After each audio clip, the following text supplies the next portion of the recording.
Hi అండి, welcome to ఉన్మల వంటకాలు. ఎండలో ఎండబెట్టే పని లేకుండా తీపి ఆవకాయనైతే ఈరోజు నేను చాలా సింపుల్గా ఈజీగా ప్రిపేర్ చేశానండి. మనకి ఈ ఆవకాయ అయితే 6 నెలల నుంచి 8 నెలల వరకు స్టోర్ ఉంటుందండి. నార్మల్గా అయితే తీపి ఆవకాయ ముక్కలు ఎండబెట్టి తర్వాత పాకంలో పెట్టి చేస్తారు కదా, అలాంటి ప్రాసెస్ కాకుండా ఇలా కూడా చేసుకున్నా మనకైతే తప్పకుండా 6 మంత్స్ నుంచి 8 మంత్స్ వరకు నిల్వ ఉంటుందండి. సేమ్ నేను ఇదే క్వాంటిటీలో చేశాను. ఏ క్వాంటిటీలో అయితే చేశానో మీరు కూడా సేమ్ అదే పద్ధతిలో చేసి పర్ఫెక్ట్గా చేశారంటే మీకు కూడా సేమ్ కుదురుతుందండి. ఇంకెందుకు కలిసి ప్రాసెస్ అయితే ఎలా చేశానో చూపిస్తాను, వచ్చేయండి. ముందుగా నేనైతే 2 కలెక్టర్ కాయలు తీసుకున్నానండి. ఇవి కొంచెం పరువెక్కిన కాయలు. ఈ కాయలు అయితే ఇంకా బాగుంటుంది టేస్ట్. ఇది మనకి కొంచెం పరువెక్కాలండి, అప్పుడే మనకి తీపి ఆవకాయ టేస్ట్ ఇంకా బాగుంటుంది. వీటిని మనం బాగా శుభ్రం చేసుకొని బాగా తుడుచుకొని పక్కన పెట్టుకోవాలి. అలా పెట్టుకున్న వాటిని ఈ విధంగా ఇంత చిన్న ముక్కలుగా కట్ చేసుకున్నానండి. నేనైతే టెంకు లేకుండా వీటిని పీసెస్లా కట్ చేసుకున్నాను. ఈ స్మాల్ పీసెస్లా కట్ చేసుకుంటే చాలా బాగుంటుంది.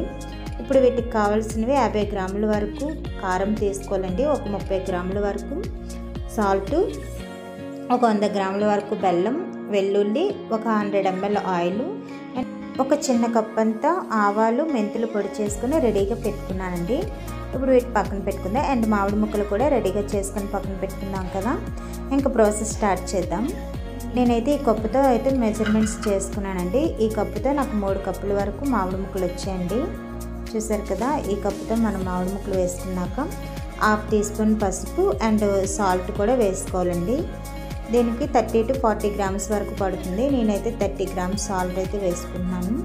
పసుపు ఉప్పు వేసుకున్న తర్వాత ఒక 5 నిమిషాల వరకు కలుపుతూనే ఉండాలండి, అప్పుడే ముక్కకి పసుపు ఉప్పు బాగా పడుతుంది.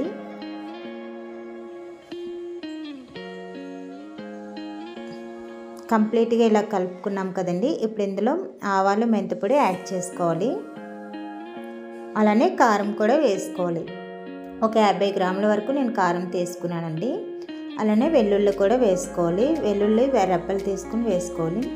అలానే ఒక 100 గ్రాముల వరకు ఉంటుందండి ఈ బెల్లం. ఈ బెల్లాన్ని కూడా వేసుకోవాలి. ఇవన్నీ వేసుకున్న తర్వాత ఒకసారి మిక్స్ చేసుకోవాలి.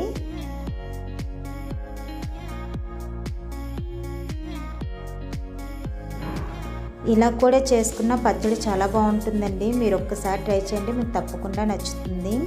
నాకైతే చాలా బాగా కుదిరిందండి పచ్చడి అయితే. టేస్ట్ అయితే చాలా బాగుంది. అలానే మనం ఆయిల్ కూడా వేసుకోవాలి. నేను ఒక 100 ml ఆయిల్ అయితే వేసుకుంటున్నా అండి. ఆయిల్ వేసుకున్న తర్వాత ఇంకొక 5 నిమిషాలు మొత్తంగా కలుపుకోవాలి. వీటిని ముక్కకి బెల్లం ఉప్పు కారం అన్నీ పడేలాగా కలుపుకుంటూ ఉండాలండి.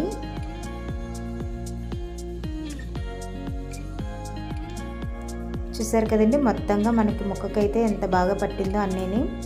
ఇలా కలుపుకున్న వాటిని మనం ఒక బౌల్లోకి అయితే తీసుకుందామండి.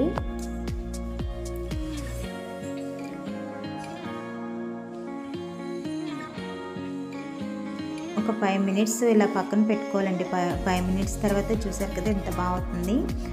ఇది మనం ఒక డబ్బాలోకి అయితే తీసుకుందాం.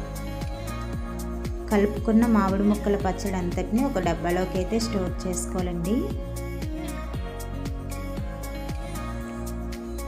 డబ్బాలోకి తీసుకున్న తర్వాత ఒకసారి మొత్తం మిక్స్ చేసుకొని మూత పెట్టుకొని ఒక 3 days వరకు ఓపెన్ చేయకూడదండి. 3 days తర్వాత మళ్ళీ ఈ పచ్చడి అనేది మనం చూడాలి. సో 3 days వరకు ఈ పచ్చడిని అయితే మనం టచ్ చేయకూడదు. చూసారు కదండి, 3 days తర్వాత మనకు పచ్చడి అనేది ఎంత బాగా ఊరిందో. ఆయిల్ అంతా పైకి తేలి ముక్క అనేది బాగా ఊరుతుందండి. చూసారు కదా, ముక్కకి ఉప్పు కారం బెల్లం అన్నీ పర్ఫెక్ట్గా పట్టాయండి. ఈ విధంగా చేసుకున్నారంటే సేమ్ మీకు కూడా పక్కా కొలతలతో తీపి ఆవకాయ అయితే చేసుకోవచ్చు.